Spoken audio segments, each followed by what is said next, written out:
आज जैसे कि आप स्क्रीन पे देख रहे हैं कि हम आज जनरल मेंटल एबिलिटी पोर्शन में एनालॉजी एक पोर्शन आता है, वो सम करने जा रहे हैं। एनालॉजी का मतलब होता है कि जैसे पहले दो शब्द दिए हैं, बाद में एक शब्द दिया होगा, पहले दो शब्द का रिलेशन ढूंढ के जो चौथा शब्द आएगा ना, वो हमने ढूंढना होता है। ठीक है, जैसे कि फॉर एग्जांपल पहला सम हम ले लेते हैं कि मून जो है वो एक सैटेलाइट है, तो अर्थ क्या होगी? अर्थ जो है वो प्लेनेट होगी, जाहिर है ना। मून अगर सैटेलाइट है, नेचुरल सैटेलाइट या सैटेलाइट, कुछ भी नहीं बोला उन्होंने, सैटेलाइट तो बोला है ना, मतलब उपग्रह तो है ना, इसका मतलब अर्थ क्या होगी? प्लेनेट। इसी तरह से हमें पता होना चाहिए कि कौन सी चीज़ का रिलेशन क्या है दूसरी चीज़ के साथ। ठीक है, पहले शब्द का रिलेशन दूसरे शब्द से ढूंढना मुझे आना चाहिए, और तीसरे शब्द का रिलेशन चौथे शब्द से मुझे बनाना पड़ेगा अपनी मर्जी से, जो ऑप्शंस में से ढूंढ। सो ये कुछ तरीका है जो एनालॉजी का है। हम आगे जैसे जैसे सम करते जाएंगे आपको और ज़्यादा क्लियर होता जाएगा। सो फर्स्ट का मेरा आंसर हो जाएगा बी, प्लेनेट। जैसे सेकंड सम है, कहते हैं कि मेल्ट होके लिक्विड बनता है, मेल्ट होके लिक्विड बनता है, तो फ्रीज होके क्या बनेगा? मेल्ट होके लिक्विड बना कौन? पानी। तो फ्रीज होके क्या बनेगा? आइस। फ्रीज होके क्या बनेगा? आइस। ठीक है, थर्ड क्वेश्चन है, इन्फ्लुएंजा वायरस के कारण होता है, तो टाइफाइड किसके कारण होगा? तो मुझे पता है कि इन्फ्लुएंजा जो है वो एक बीमारी है, ठीक है, वो वायरस फैलाते हैं। तो टाइफाइड कौन फैलाता है? टाइफाइड फैलाता है बैक्टीरिया, साल्मोनेला टाइफी नाम होता है उसका, जो टाइफाइड फैलाता है बैक्टीरिया। आई, मायोपिया, टीथ। देखिए, आई हमारी आंख है और मायोपिया उसका एक आंख की बीमारी है मायोपिया, जिसमें मुझे पास की चीज़ साफ दिखती है और दूर की चीज़ साफ नहीं दिखती। इसको नियर साइटेडनेस भी बोलते हैं बीमारी को। अभी दांत में ऐसी कौन सी बीमारी लगती है? देखिए, पायोरिया, दांत में रेशा डालना होता है। कैटरेक्ट, मोतियाबिंद होता है। ठीक है, glaucoma, it's also an I disease, and eczema, it's खाज खुजली, जो भी आप कह सकते हैं। तो मुझे साफ दिख रहा है कि दांत में क्या पड़ती है? दांत में पस पड़ती है, रेशा पड़ता है ना। इसका मतलब क्या हुआ कि इसका आंसर है ए, पायोरिया। आगे है स्क्राइबल, राइट, स्टेमर। तो देखिए, सब स्क्राइबल का मतलब होता है कि घसीट घसीट कर लिखने वाला, जो बड़ा दबा दबा कर घसीट घसीट कर लिखता है। तो स्क्राइबल एक लिखने की किस्म हो गई। तो स्टेमर का मतलब होता है हकलाना। स्टेमर का मतलब होता है हकलाना। मतलब हकलाना फिर किसकी किस्म होगी? हकलाना बोलने की किस्म है, वाक की नहीं है, प्ले की नहीं है, स्पीक की है, डांस की भी नहीं है। इसका मतलब इसका आंसर क्या हो गया? स्पीक। मतलब हकलाना किसकी किस्म हो गई? बोलने की। देखिए, मुस्लिम जो है वो मॉस्क्यू में जाते हैं और सिख्स कहाँ पे जाते हैं? देखिए, यहाँ पे गोल्डन टेम्पल भी लिखा हुआ है और गुरुद्वारा भी लिखा हुआ है। ठीक है, फ्री फायर टेम्पल भी लिखा हुआ है, मदीना भी लिखा हुआ है। तो जाहिर है मुझे पता है कि मुस्लिम जो है वो अपनी भगवान के लिए जो भी वो प्रेयर करते हैं उसके लिए वो जाते हैं मस्जिद में, यानी कि मॉस्क्यू में। लेकिन उन्होंने जामा मस्जिद नहीं बोला, उन्होंने कोई ख़ास मस्जिद नहीं बोला, काबुल कंधार में जो मस्जिद है वो नहीं बोली, उन्होंने कोई भी मस्जिद बोल दी है। इसलिए सिख्स जो हैं वो, वैसे तो गोल्डन टेम्पल भी लग रहा है और गुरुद्वारा भी लग रहा है, लेकिन पहले रिलेशन से हम क्या आंसर लेंगे इसका? गुरुद्वारा, क्योंकि उन्होंने कोई खास मॉस्क ही नहीं बोली है यहाँ पे, उन्होंने खास मस्जिद नहीं बोली, कोई भी मस्जिद बोल दी। तो हम भी क्या करेंगे? सिक्स का कोई भी प्रेयर का कोई भी प्लेस ले लेंगे, वो क्या है? Gurudwara, not Golden Temple, it's not special. ठीक है, एक्टिंग कहाँ पे होती है? थिएटर में। और गैम्बलिंग कहाँ पे होगी? देखिए, एक्टिंग एक कला की किस्म है, ठीक है, जो कि थिएटर में होती है। तो गैम्बलिंग कहाँ पे होगी? गैम्बलिंग जो है वो कैसीनो में होती है। ठीक है, क्लब में तो डांस होता है, बाद में लोग शराब पीने जाते हैं। जिम जो है वो हम कसरत करने के लिए इस्तेमाल करते हैं। तो जाहिर है कि इसका आंसर है कैसीनो। Breeze, cyclone, drizzle. देखिए ब्रीज का मतलब होता है हवा चलना, मध्यम मध्यम हवा चलना, तो उसका खतरनाक रूप जो हो गया वो हो गया साइक्लोन। साइक्लोन का मतलब जो तेज तेज हवा चलती है, ठीक है जी। तो ड्रिजल, ड्रिजल मतलब आपने सुना होगा बचपन में, ड्रिजलिंग का मतलब क्या होता है, हल्की हल्की बूंदाबांदी होना। तो उसका खतरनाक जो रूप होगा वो कौन सा होगा, बहुत ज़्यादा मूसलाधार वर्षा। देखिए अर्थक्वेक, भूचाल होता है, स्ट्रॉम तूफान होता है, फ्लड बारिश के बाद फ्लड आता है, लेकिन बारिश की किस्म नहीं है फ्लड। तो ड्रिजल का खतरनाक रूप क्या होगा, डाउनपोर। इसका मतलब होता है मूसलाधार वर्षा, बहुत ज़्यादा वर्षा। डाउनपोर को क्या बोलते हैं, मूसलाधार वर्षा। आगे चलते हैं, वाटर कन्वेक्शन। देखिए वाटर जो है वो पानी है, और कन्वेक्शन क्या है, एक हीट ट्रांसफ़र का एक तरीका है, एक वे है हीट ट्रांसफ़र का। तो वाटर में से जो हीट ट्रांसफ़र होती है वो कन्वेक्शन के ज़रिए होती है। मैं आपको बता देता हूँ थोड़ा सा कि एक पार्टिकल किसी चीज़ को लेके दूसरी जगह पे खुद जाता है, इसे बोलते हैं कन्वेक्शन। जैसे कि पानी उबलता है तो आप देखते हैं कि नीचे से पानी हीट लेके, आग से हीट लेके वो ऊपर की तरफ आता है, ठीक है जी, उसे बोलते हैं कन्वेक्शन। तो वैसे ही स्पेस में हीट ट्रांसफ़र कैसे होती है, सन से लेके हमारे तक हीट कैसे पहुंचती है, हम बात करते हैं कंडक्शन। कंडक्शन जो है वो एक हीट ट्रांसफ़र का ही माध्यम है, लेकिन उसमें क्या होता है कि पार्टिकल अपनी जगह पे रहते हैं, लेकिन हीट एक जगह से दूसरी जगह पहुंच जाती है। जैसे कि मेटल में होता है, मेटल का अगला सिरा गर्म करो, पिछला सिरा अपने आप गर्म हो जाता है, मतलब हीट अगले सिरे से पिछले सिरे तक अपने आप पहुंच गई, जबकि पार्टिकल्स मेटल के वही हैं। ट्रांसफेरेंस, ट्रांसफेरेंस का मतलब होता है रूपांतरण करना किसी भी चीज़ का। वैक्यूम, वैक्यूम का मतलब आप जानते ही हैं, वैसे वैक्यूम लिखा हुआ है यहाँ पे, स्पेलिंग भी गलत है। वैक्यूम का मतलब आप जानते ही हैं कि जहाँ पे कुछ भी नहीं होता, बिल्कुल खाली जगह। रेडिएशन, ये एक ऐसी टेक्निक है जिसके ज़रिए, एक ऐसा तरीका है जिसके ज़रिए जो सन की एनर्जी है वो हमारे तक पहुँचती है, ठीक है जी। इनकी सोर्स वही है, जहाँ पहुँचनी है वो चीज़ वही है, लेकिन एनर्जी जो है वो वैक्यूम से ट्रैवल होके हमारे तक पहुँच गई, ठीक है। ना तो सोर्स हिला, ना कोई पार्टिकल है बीच में, और ना ही जिसने रिसीव की एनर्जी वो हिला अपनी जगह से, ठीक है जी, लेकिन एनर्जी ट्रांसफ़र हो चुकी है। इस वे को बोलते हैं, इस तरीके को बोलते हैं रेडिएशन। आगे है ग्रीन, ग्रीन मतलब अनाज, उसका क्या करते हैं हम, स्टोक। स्टिक, स्टिक का मतलब क्या होता है, एक तीली। तो स्टिक की क्या लगती है, हीप मैंने ढेर नहीं लगता, बंडल। स्टिक का क्या बनता है, बंडल बनता है। कलेक्शन आपको पता ही है क्या होता है, स्ट्रिंग मैंने रस्सी, ठीक है।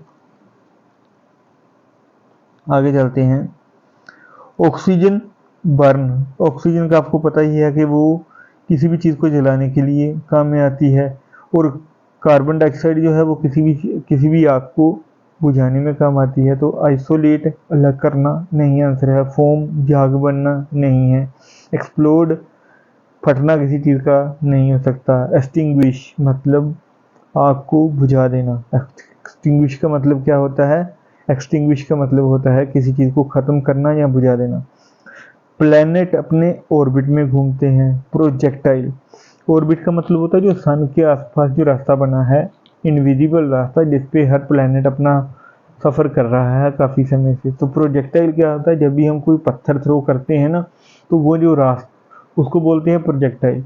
और वो जो रास्ता फॉलो करता है, जैसे प्लैनेट का रास्ता ऑर्बिट हो गया, तो प्रोजेक्टाइल का रास्ता जो है उसे क्या बोलते हैं, उसे बोलते हैं ट्राजेक्ट्री, उसे बोलते हैं ट्राजेक्ट्री। ट्रैक नहीं है, मिल्की वे नहीं है, पाथ नहीं है, ठीक है जी। तो आपको पता चली गया होगा। अगला है जी कोबलर। कोबलर का मतलब आपको पता ही है, मोची होता है। मोची क्या काम करता है, वो लेदर से काम करता है। तो कारपेंटर मतलब जो हमारे तरखान भाई साहब होते हैं, जो लकड़ी का काम करते हैं, वो किससे काम करेंगे, लकड़ी से, मैंने बोल ही दिया, ठीक है। तो कारपेंटर, देखिए कोबलर, शू लिखा होता तो फर्नीचर होता कारपेंटर का, लेकिन कोबलर को रॉ मटेरियल जो मिल रहा है वो क्या मिल रहा है, लेदर। इसीलिए कारपेंटर का रॉ मटेरियल क्या है, वुड, ना कि फर्नीचर, ना कि हैमर, ना कि चेयर, ठीक है जी। ओके, हैमर उसका एक इंस्ट्रूमेंट है, चेयर उसने जो बनाया, फर्नीचर उसने जो पैदा किया, ठीक है जी। तो इसका मतलब ये आंसर नहीं हो सकते। आगे चलते हैं। Genuine, authentic, Miraj. जेन्युइन का मतलब होता है कोई चीज़ असली होना, ऑथेंटिक का मतलब यही होता है कि किसी चीज़ का असली होना। तो मिराज, मिराज एक ऐसा इफेक्ट है जिसको हम हिंदी में बोलते हैं मृग तृष्णा, जो कि रेगिस्तान में देखी जाती है। काफ़ी दूर कोई पौधा हो तो उसकी परछाई, ऐसा लगता है देख के दूर से गर्मी में कि वहाँ पे परछाई दिख रही है उस पौधे के नीचे। तो परछाई दिखने का मतलब क्या है कि वहाँ पे पानी है। तो हिरन जो है वो पानी को देखते देखते भागता जाता है, लेकिन वहाँ पे पानी होता नहीं है, ठीक है। तो ऐसा करने से वो भागते भागते मर जाता है। इसको बोलते हैं मृग तृष्णा। तो मिराज का क्या मतलब हुआ? मिराज का मतलब हुआ इल्यूशन, ठीक है जी। इमेज नहीं है, ट्रांसपीरेशन। पौधों में नीचे से लेके ऊपर तक पानी जब पहुंचता है उसको ट्रांसपीरेशन बोलते हैं। रिफ्लेक्शन, लाइट आई स्ट्राइक होके वापस गई, उसको बोलते हैं रिफ्लेक्शन, ठीक है। तो इल्यूशन, इल्यूशन का मतलब होता है कोई ऐसी चीज जो ना हो लेकिन दिखे। कब, कब लॉयन का बच्चा होता है और कोल्ट किसका बच्चा होता है? कोल्ट बच्चा होता है घोड़े का बच्चा या घोड़ी का बच्चा, है ना। तो देखिए, डोए का मतलब होता है हिरन, हिरनी।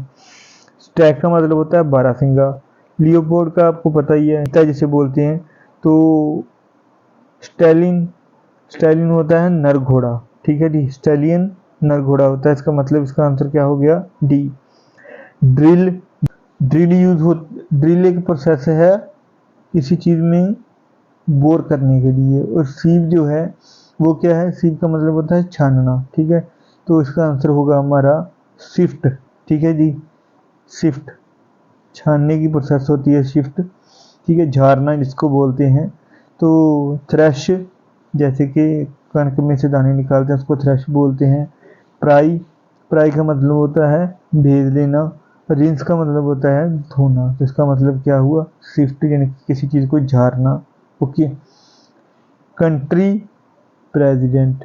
कंट्री का क्या हुआ? प्रेसिडेंट। तो प्रेसिडेंट एक डिक्टेटरशिप का वे है। सो स्टेट में चीफ मिनिस्टर नहीं होगा। चीफ मिनिस्टर जो है वो डेमोक्रेसी का एक रास्ता है, ठीक है जी। चीफ मिनिस्टर के ऊपर आता है प्राइम मिनिस्टर। अगर प्राइम मिनिस्टर कंट्री के आगे होता तो फिर हम लिख सकते थे चीफ मिनिस्टर, लेकिन यहाँ पे चीफ मिनिस्टर नहीं है, यहाँ पे क्या है फिर? गवर्नर। गवर्नर जो है वो डिक्टेटरशिप के रास्ता है, ठीक है जी। तो प्रेसिडेंट का स्टेट में क्या आएगा आगे? गवर्नर। इसका आंसर हो गया ए। कार जाती है जी गैराज में ठीक होने के लिए, या फिर रेस्ट करने के लिए, या फिर कोई भी रिपेयर करने के लिए। तो एरोप्लेन कहाँ पे जाता है? एयरपोर्ट पे तो एरोप्लेन भरने के लिए जाता है। डिपो आपको पता ही है कि क्या होता है? Hanger, hanger. ये हैंगर वो नहीं है जिसपे हम कपड़े टांगते हैं, ये HANGAR है।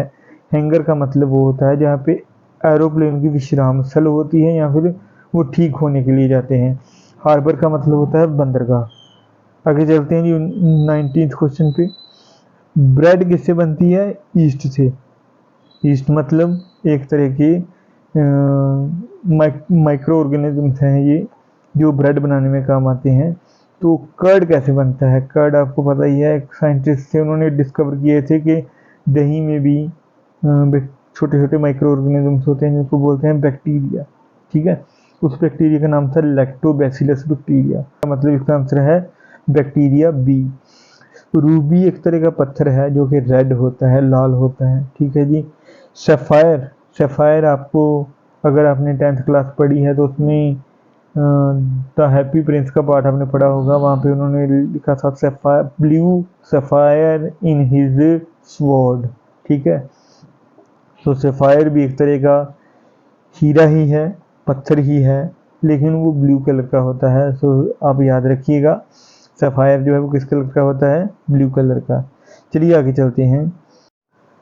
नेक्स्ट क्वेश्चन है मेरे पास कि हाउस गार्बेज और के साथ रिलेशन पता करना है। देखिए, घर में से निकलता है कूड़ा करकट, ठीक है। घर को साफ करो तो निकलता है कूड़ा करकट। और जो है वो एक तरह का अयस्क है जिसमें से धातु मिलने के चांसेस ज़्यादा होते हैं। जब भी मिट्टी की खुदाई करते हैं तो उसमें सभी कुछ होता है, लेकिन वो मिट्टी, वो वाला टुकड़ा जिसमें धातु मिलने के चांस ज़्यादा होते हैं उसे बोलते हैं ओर। और फिर ओर को जब साफ करते हैं हम तो उसमें निकलती है गैंग, ठीक है जी। तो इसका मतलब इसका आंसर हुआ gang, not rubbish, not sand, not drags. Steel से क्या बनते हैं? रेल्स बनते हैं, मतलब रेलगाड़ियों की पटरियां बनती हैं, या कोई भी लंबे लंबे गार्डर वगैरह बनते होंगे, ठीक है जी। तो एल निको एल्यूमिनियम और निकल का एक ऐसा हमारा वो है, एलॉय है, जिससे कि मैग्नेट्स बनते हैं, ठीक है जी। सो एल निको का आंसर क्या आएगा? मैग्नेट। ओके, एयरक्राफ्ट एल निको बनाने के लिए नहीं, मशीनरी एल निको से नहीं बनती, सिल्वरवेयर एल निको से नहीं बनते। नेफ्थलीन कोल टार डाइज, नेफ्थलीन जो है वो एक ऐसा मटेरियल है जो हमें कोल टार से प्राप्त होता है। तो डाई किससे प्राप्त होगी? डाई हमें प्राप्त होती है पेट्रोलियम से, इसका मतलब इसका आंसर हो गया ए। तो बाकी समझाने की जरूरत नहीं है इतनी, वो आपको आंसर मतलब पता ही है उनका। डार्विन एक साइंटिस्ट थे जिन्होंने एवोल्यूशन का सिद्धांत दिया था। तो आर्किमिडीज ने कौन सा सिद्धांत दिया था? फ्रिक्शन का सिद्धांत किसी ने नहीं दिया था, ल्यूब्रिकेशन आपको पता ही है। फ्रिक्शन का मतलब आपको समझा देता हूँ कि जब भी एक सतह दूसरी सतह के ऊपर चलती है तो जो रगड़ पैदा होती है उसको बोलते हैं फ्रिक्शन, जो कि मोशन के हमेशा अपोजिट होती है। ल्यूब्रिकेशन का मतलब होता है कि फ्रिक्शन को घटाने के लिए हम जो तेल वगैरह ग्रीस वगैरह लगाते हैं उसको बोलते हैं ल्यूब्रिकेशन। बायोन्सी की खोज की थी आर्किमिडीज ने कि जैसी का नियम क्या कहता है कि मान लो कि एक पत्थर है, वो मैंने पानी में डाल दिया, पत्थर मुझे पानी में हल्का लगता है। क्यों लगता है? क्योंकि पत्थर ने जितना पानी रिप्लेस किया उतना वेट मुझे उसका पानी में कम लगेगा। तो लिक्विड फिर इसका आंसर नहीं है, जिसका मतलब क्या हुआ? बायोन्सी। फ्लावर पे कौन बैठता है? बटरफ्लाई। तो डर्ट पे कौन बैठता है? डर्ट पे आपको पता ही है कौन बैठता है? फ्लाई बैठती है, मतलब जो घरेलू मक्खी होती है वो बैठती है, मक्खियाँ बैठती हैं, इसीलिए कहते हैं कि मक्खियों से सावधान रहो, ठीक है। ग्लूकोज, ग्लूकोज में क्या मिलता है? कार्बोहाइड्रेट। तो सोयाबीन से क्या मिलेगा? Soybean bar rich source of protein. अगर आपने छोटी क्लासेस में पढ़ा हो तो बार बार ये बात आती है कि प्रोटीन किस में ज़्यादा होता है? सोयाबीन में ज़्यादा होता है। विटामिन नहीं होते, मिनरल्स नहीं होते, लिगम्स नहीं होते। इसका मतलब क्या हुआ कि सोयाबीन में क्या होगा? प्रोटीन ज़्यादा होंगे। 27 नंबर क्वेश्चन है मेरा कि इंजीनियर का रिलेशन मैप से क्या है? कि इंजीनियर मैप को डेवलप करता है, मैप को बनाता है। तो वैसे ही ब्रिकलेयर का रिलेशन किससे होगा? देखिए, ब्रिकलेयर होता है राजमिस्त्री जो घर बनाता है, ठीक है। तो यहाँ पे क्या आएगा? देखिए, डिज़ाइन वो नहीं बनाता। मोल्ड होता है कोई भी सांचा बनाना, ठीक है। तो सीमेंट एक तरह का उसके द्वारा यूज़ किया जाने वाला मटेरियल है, तो वो भी वो नहीं बनाता। तो बाकी बचा टेम्पलेट। टेम्पलेट नहीं है इसका आंसर, इसका आंसर है टेम्पल, ठीक है। सो टी उन्होंने गलती से डाल दिया, आंसर है बी टेम्पल। आगे हम माइक्रोफोन जो क्या करता है? आवाज़ को बढ़ा देता है। माइक्रोफोन आवाज़ को बढ़ा देता है, लाउड कर देता है, ठीक है जी। तो माइक्रोस्कोप क्या करता है? माइक्रोस्कोप करता है मैग्नीफाई किसी चीज़ को, ठीक है जी। किसी भी चीज़ को बड़ा कर देता है। इंक्रीज का मतलब बड़ा होना होता है, लेकिन साइज बढ़ाना नहीं होता इसका मतलब, ठीक है जी। इन्वेस्टिगेट का मतलब किसी भी चीज़ की खोज करना, ठीक है, खोजबीन करना। एग्जामिन मतलब किसी चीज़ को अच्छे से देखना, लेकिन मैग्नीफाई का क्या मतलब है कि बड़ा करके देखना, ठीक है। मैट्रीसाइड, मैट्रीसाइड का मतलब होता है मातृ हत्या, मतलब किसी ने अपनी ही माता को मारा हो। तो होमिसाइड का क्या मतलब होता है? होमिसाइड का मतलब होता है, सॉरी, मैट्रिसाइड किसकी हत्या की? उसने मदर की हत्या की। तो होमिसाइड मतलब आत्महत्या, ठीक है जी। होमिसाइड का मतलब क्या होता है? नर हत्या या आत्महत्या। तो इसका आंसर क्या आएगा? ह्यूमन। चिल्ड्रन नहीं आएगा, फादर नहीं आएगा, एप नहीं आएगा, ठीक है जी। आगे है स्क्रैप। स्क्रैप इसमें कहा गया है जो भोजन के लिए जो रॉ मटेरियल होता है उससे क्या बनता है? फूड। तो लीफ से क्या बनेगा हमारा? लीफ से बनेगी वाइन। जो वाइन के लिए रॉ मटेरियल होता है उससे बनती है वाइन। ठीक है, उसको बोलते हैं लीड। आगे है क्वार्ज रेडियो। क्वार्ज जो होता है वो होता है एक प्रकार का चमकीला पत्थर होता है क्वार्ज, जो कि रेडियो में यूज होता है। तो जिप्सम, जिप्सम किस में यूज होगा? ये रेडियो वो नहीं है जो आप सुनते हो, ये रेडियो का मतलब है रेडियो एक्टिविटी या फिर रेडियो एक्टिविटी के साथ जो भी हम अप्लायंस बनाते हैं वो रेडियो है जी। ठीक है, क्वार्ज इसमें काम आता है। तो जिप्सम किस में काम आता है? जिप्सम काम आता है, अगर आपको पता हो तो सीमेंट बनाने में काम आता है। ठीक है जी। पोर्सिलिन जो है वो चीनी मिट्टी के बर्तन होते हैं। ग्लास, शीशा आपको पता ही है, इसमें जिप्सम यूज नहीं होता, और पाउडर में भी जिप्सम यूज नहीं होता। कैटल, कैटल हर्ड, हर्ड का मतलब होता है जानवरों का झुंड। तो शीप, इनकी भेड़ों के झुंड को क्या कहते हैं? भेड़ों के झुंड को कहते हैं फ्लॉक। क्या कहते हैं? फ्लॉक। स्वार्म जो होता है वो होता है मधुमक्खियों का झुंड। ठीक है जी। क्राउड, इंसानों का झुंड। शोल जो होता है वो अकेले झुंड को ही बोलते हैं। ठीक है, चलिए आगे चलते हैं। न्यूज़पेपर, न्यूज़पेपर का मतलब अखबार, जो कि किस में बनती है? प्रेस में। तो क्लोथ, कपड़ा कहाँ पे बनता है? कपड़ा बनता है कपड़ा मिल में। टेलर, उसको सीता है। फाइबर, जिससे कपड़ा बनता है। ठीक है जी। फैक्ट्री किसी भी चीज़ की हो सकती है, लेकिन मिल का मतलब केवल क्लोथ मिल हो सकता है या पेपर मिल हो सकता है। इन्हीं दोनों के लिए मिल का यूज़ करते हैं, मिल शब्द का यूज़ करते हैं। ठीक है जी। ओशंस, डेजर्ट्स, मतलब बिल्कुल अपोजिट दो चीज़ें बोली हैं उन्होंने, कि एक जगह जहाँ पे पानी बिल्कुल भरपूर मात्रा में है, और दूसरा जिसमें, या ऐसा कहूँ कि यहाँ पे पहले का रिलेशन तीसरे वाले से बन रहा है, कि ओशन में क्या पैदा होती है? वेव्स पैदा होती है। तो डेजर्ट्स में क्या पैदा होंगे? डेजर्ट में पैदा होंगे हमारे सैंड ड्यून्स, यानी कि रेत के टीले, रेत के टीले। सीप का आपको पता ही है, डस्ट मतलब क्राउड, मिट्टी होती है जो उड़ती है। ठीक है जी।